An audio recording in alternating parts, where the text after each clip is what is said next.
যিনি বললেন আর সাহাবী কান নুজুম, আমার সাহাবী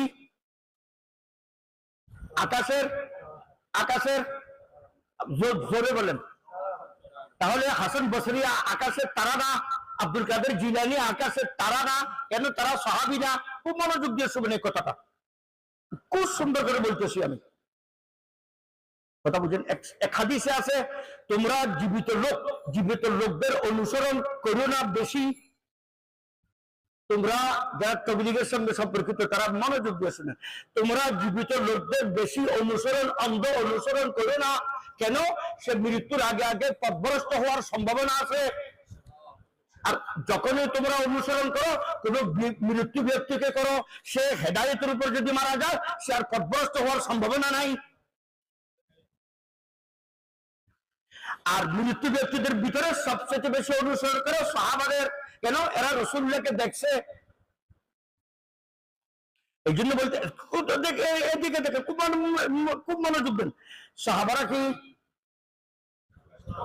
আকাশের পৃথিবীর কোন ধুলাবালু আকাশ পর্যন্ত যেতে পারে? তারা পর্যন্ত? কোন রাগ, কোন হিংসা, কোন লোভ, কোন লালসা যেতে পারে না? বুঝেন নাই? আল্লাহ রাসূলুল্লাহ বুঝাইতেছেন, শুনো, তোমরা যা কিছু করো না কেন, ওরা আকাশের তারা পর্যন্ত রাগের ধুলাবালু কোন জিনিস আমার সাহাবী পর্যন্ত পৌঁছতে পারে না। কেন? তাদের ওস্তাদ আমি, আমার ওস্তাদ আল্লাহ। এরা কারা? হাসান বসরি, ইমাম আবু হানিফা, এরা কারা? এদের সম্পর্কে শুনো, আল মুমিন মিরাতুল মুমিন, আল মুমিন। আচ্ছা, আকাশ, আসমান থেকে আকাশ তারা ভেঙে পড়ে না, বুঝতেছেন? এক মুমিন, আবু হুরায়রা মুসলমানদের জন্য আয়না স্বরূপ, এক মুমিন আর এক মুমিনের আয়না স্বরূপ। এবার আমার কাছে উত্তর শুনেন, আয়না ভেঙে পড়ে পারতে কিনা? আয়নাতে ধুলা বালু জমতে পারে কিনা?